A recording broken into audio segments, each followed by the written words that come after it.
I was constantly told, suck it up, be a strong black man. But nobody ever asked me, was I really, really okay? Felt never enough, never me. Loving me unconditionally. Hello, my freedom walkers. Welcome to day five challenge of loving me unconditionally. Today, I want to talk about growing up black, gay, of course, hiding it, and unseen. Never enough, never me.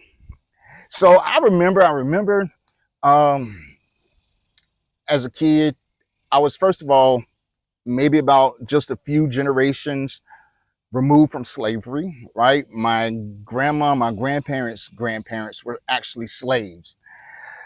And so they've been through all of the history of the South, of being a black person, of racism and prejudice and you name it, right? So there was always a saying in the community, in my family, if you're white, you're right. If you're black, get back. Let me say that one more time. They used to say, if you're white, you're right. If you're black, get back.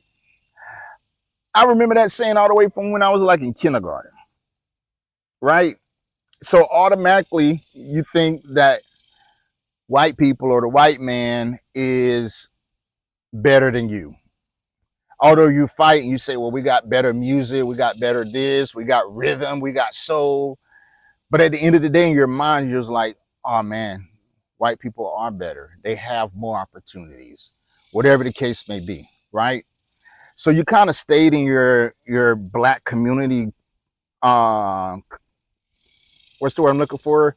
Your black community cliques. That's a good word. And I remember I did have some experiences. I remember walking in stores and you'd be followed around the store, through the whole time. I remember being afraid or feeling nervous about walking to a store and not buying anything and walking out the door with this nervous feeling, oh my God, they're going to think I stole something, right? Remember being pulled over by the police and being scared as shit. Always keep your hands on the wheel, don't say anything, don't cause any problems because you get shot right there and they can just cover it up. I remember going to buffets at restaurants and not wanting to get the watermelon off the buffet or not wanting to get the fried chicken, because of all these black stereotypes. And it, as a growing up black, as a black man, male, it does kind of play with your psyche through life that you're not enough,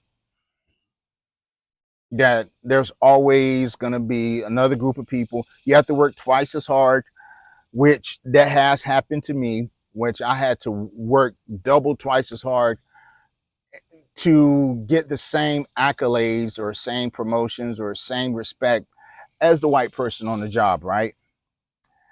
So that kind of played a toll or had a toll on my thinking in life of how I felt about myself.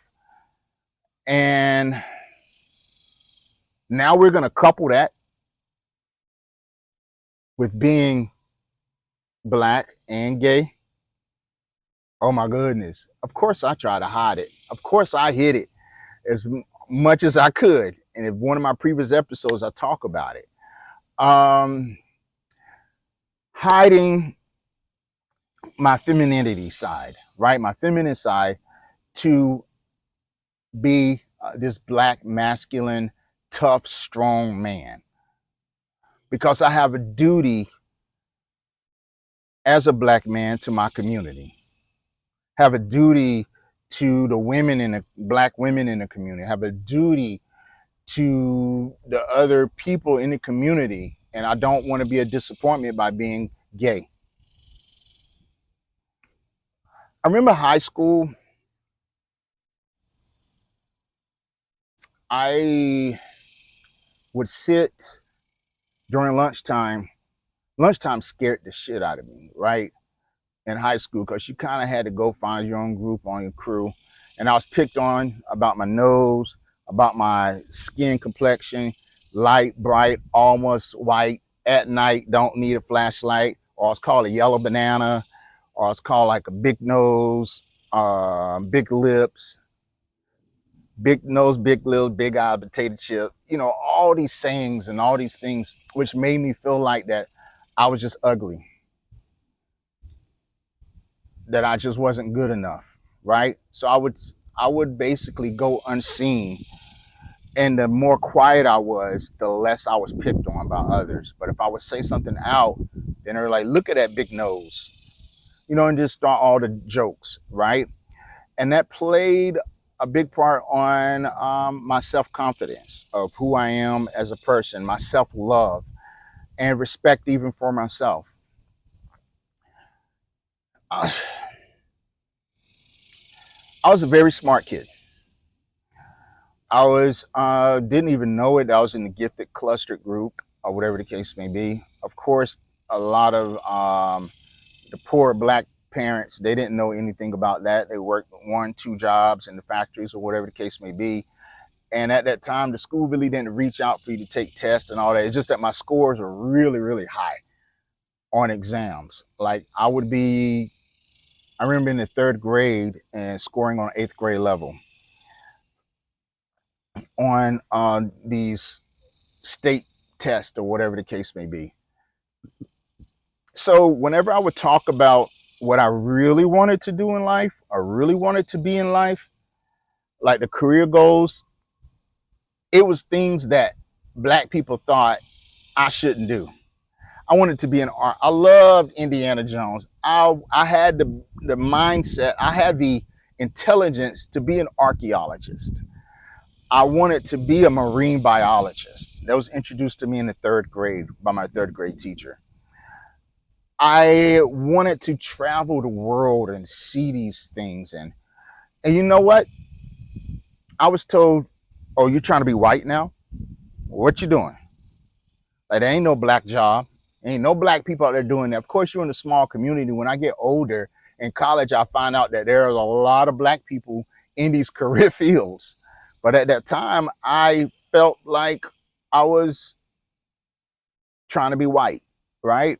Like, why are you talking all proper? Why are you trying to talk like a white boy? Just because you light skinned don't mean you white. You just a house nigga, right? So what I began to do is through life, I dimmed my light. And if you don't know what that means that I would do things on a lesser scale so that other people would feel comfortable in who they were, right? So if I understood something and I could articulate it, I would act like I didn't know it. Even in the church, I would act like certain things the pastor said, I knew deeper depths and levels. I would sit back and act like I didn't know it, because there are times like, oh, Mr. Smarty, you think you know it all. That went through my childhood up to adulthood. And you know what is so sad about it is that is not even, and they know it. They knew it. That's not even how my heart is. I'm not a boastful, prideful person to try to make myself look better than other people, right? It's just not me. I'm just proud that I knew stuff and I wanted to share it with other people. So I dimmed my light. I dimmed my light in elementary school, hid tests because my test scores, because after a while, even one of the teachers, I remember in 5th grade, she was like, oh, you think you're smart? I was like, wow, a teacher tells me this. And it lasted all through high school. And the only place I felt a little good was in college, because there was other people in college trying to be smart as well. But there's also a group in there who were like, oh, he's one of the smart ones. So I dimmed my light, even in jobs, even as a teacher in careers. I would not do 1% or go above and beyond and I try and outshine, because then people would talk about me, or people would say, oh, he's just trying to make us look bad. I am not trying to make you look bad. You just feel bad. And it's not, and I'm learning now, it is not my job to make you feel good because you are probably not on the same level in some particular area in my life where I shine. So I dimmed my light, acted dumb, submissive to not outshine others.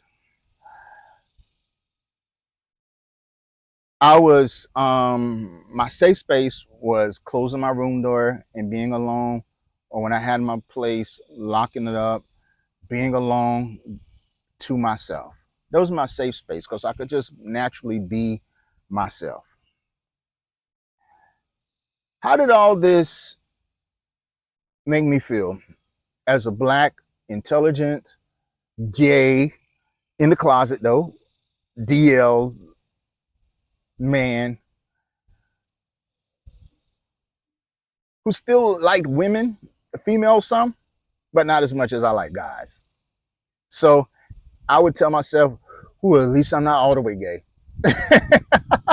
or or I would just push myself and say, "Well, I like females too," or I like females. This gayness is just a demon, that's trying to take over my life. So, anyways, it made me feel not good enough as a black man, because you're supposed to be structured. You're supposed to be one certain way to be this black man. Supposed to be like hard sports. And a lot of times being demeaning towards other women, like, oh, who you sleep with this week? Oh man, you getting that over there, right? Just that constant talk from even cousins and all of that. And you're like, yeah. And on the inside, I'm like, I don't want to, I'm not thinking about sex all the time. Can we talk about the pyramids? Can we talk about the Aztec culture? Can we talk about the Japanese people? Can we talk about dinosaurs? Can we talk about space and aliens and time? And can we talk about reality? And can we talk about some cultured stuff? Nah, all the conversations was about those things I just said. And I felt alone. I felt bored. I was like, man, I must have. Later on, I was like, man, I got ADD, ADHD. I wasn't too hyper, so I was thinking like attention deficit disorder. That I was just bored. Oh gosh, just bored a lot. So I felt unseen. Not that people didn't notice I was there, but they didn't take enough time to love and understand the real me. Because the real me wasn't anything that they were used to or anything that they could relate to. But you know what? I felt like a misfit who has to get his shit together. You got to be this black man. Get your shit together, right? I felt intimidated. I felt lesser than in so many times, in so many ways. And so, man, it feels so good to just talk about this, right? And what I realized is that I never, ever, never, ever be this black man, no matter what, or no matter how hard I try. This view of how I should be as a black man. I tried so hard, felt so out of place. I mimicked. I felt like I was just somebody else the whole time. But I found out I had to take care of myself. Like Cat Williams. So Cat Williams is one of my favorite. He says a lot of controversial stuff, but when he gets on stage and he's actually a comedian, man, he's awesome. Lavelle Crawford too. He's funny as hell. But he was like, what he says a lot, you got to take care of your number one star player. If you don't, who else will? I am my number one star player in this game of life, right? So I had to take care of myself. And I realized that the people I tried to impress or try to be a part of or they will never ever be my tribe. We don't like the same things. We don't act the same way. Our interests are so different. They don't love unconditionally. It comes with conditions, right? You got to be this way, act this way, talk this way for us to like you.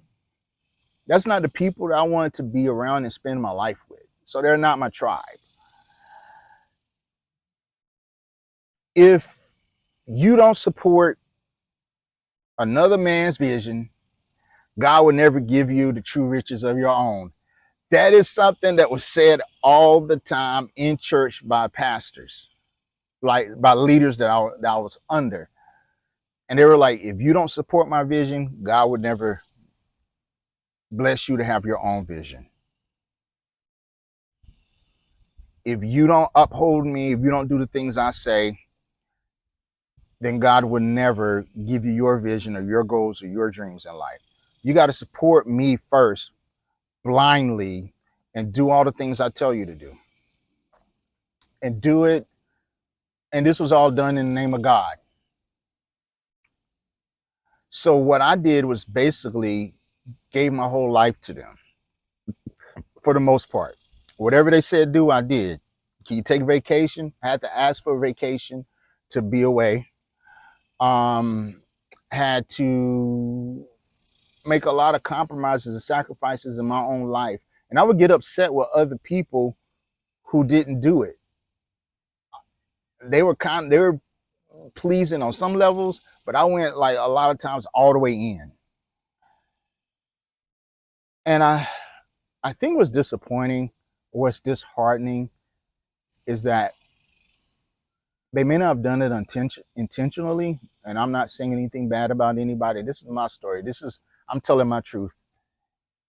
But I think they knew it, that I was just somebody that they could just use up. That I was just that carefree, that I was just put them first, or I would put the ministry first, or whatever the case may be, that I lacked that self-confidence enough that I would just blindly do what other people would tell me to do. It's sad and it's hurtful because there's a lot of people out there who are just nice, beautiful, genuine people who just want to do the right thing. And people who are more in the narcissistic roles, they prey on people like that. I've been preyed on. Preyed, not pray like prey on my child, not that. I've been preyed on too. Probably still preyed on right now. But anyway, being black, being gay, being unseen, it caused me to have a miserable, unfulfilled life. Unfulfilled, meaning that I never felt like my life mattered, that my life was full of joy and happiness, that I did the things that I really truly wanted to do in life. Heck, I'm just finally now starting to bud like a rose a little bit now, to start to experiment with things in life and not fear stepping outside of the box like this YouTube channel. Miserable. Being in this miserable place, showing everybody I have joy and peace on the outside, but on the inside crying. On the inside just feeling like I'm tortured. But now, my number one way of healing is I came to the realization that I don't give a fuck what other people say. Fuck societal expectations. What are my expectations? And that's why I meditate a lot, because my expectations, for me, it's always been worried about what other people's opinions are, or what their expectations was. So me meditating helps me to center and ground myself in a quiet space and ask myself, what does Jay want for his life? What do I want from my life? What's in my path? What is my path of excitement, of joy, of love, and of happiness? And pretend like there's nobody else's opinion that matters. What would I do? And I think I did it in the previous video. What would I do to show me that I love me? Right? So it's a constant daily deprogramming. Meditation is good. The way I talk is good. I may say something like, man, I'm broke. And I like, oh shit, let me fix this. Because the universe and the cells in my body, they hear all this, right? And that's not the path I want to take. I was like, well, right now, I don't have all of the means for this, but I'm becoming. But it will happen. I'm working towards it. I'm working towards it is good. That's a good one to say. I am working towards it. Me and the universe are working together to make this happen. Instead of saying, I'm broke, I'm busted, I'm disgusted, I'm sick. And in my healing process, I have to take out the outside noise of people's expectations. Because I'm telling you, I've been told by people, oh, you act too black. Then turn around, you don't act black enough. By the black community, gay community. You're too gay. Then you don't act gay enough, you act too masculine. Nobody will know you gay. You act too smart. You're not smart enough. Whew, the list goes on and on again. If you listen to everybody, you'll be yo-yoing up and down nonstop through life. Like, fuck all the noise, all the outside noise, and just be your true, authentic self and love yourself unconditionally. My past traumas do not dictate my future, and they don't dictate my present. My past traumas do not dictate my future of who I shall become or who I am becoming, and they don't dictate to my present. The past no longer exists. Although in our subconscious mind, there is a spot of these traumas that happen. So your mind is constantly, when it sees something that triggers it. Sometimes I see people, I hear a voice that reminds me of somebody from my past, and it'll trigger those emotions. I'm like, whoa, what's going on? I observe what's happening, right? I'm like, hold on, that does not exist anymore. I'm a strong black man because I choose to be one, to my expectations, not to that of others. Even when you think I'm weak, I'm actually strong, vulnerable, which is my strength. I'm gay, and it is okay to be gay, not going through life regretting who or what I am. And I'm seen. First of all, I see me.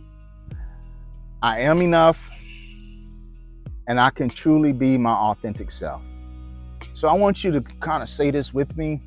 Say, I may not be there yet. Come on, say it one more time. Say, I may not be there yet, but I am becoming.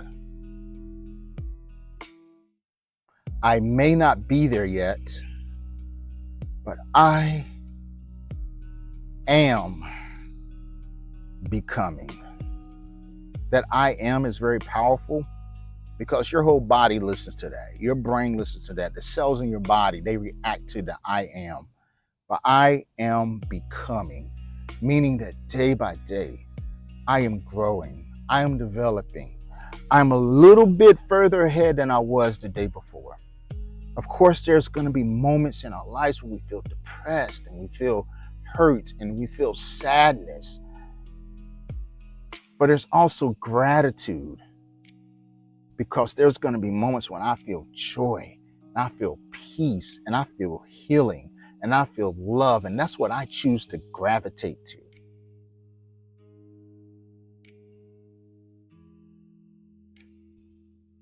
I love myself more and more each day. I'm learning to love myself more and more each day. Loving myself unconditionally.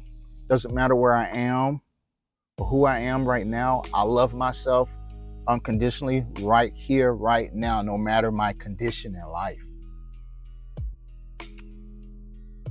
So if you like this, hit the like button, subscribe to this channel. I'm going to be bringing a lot of raw content.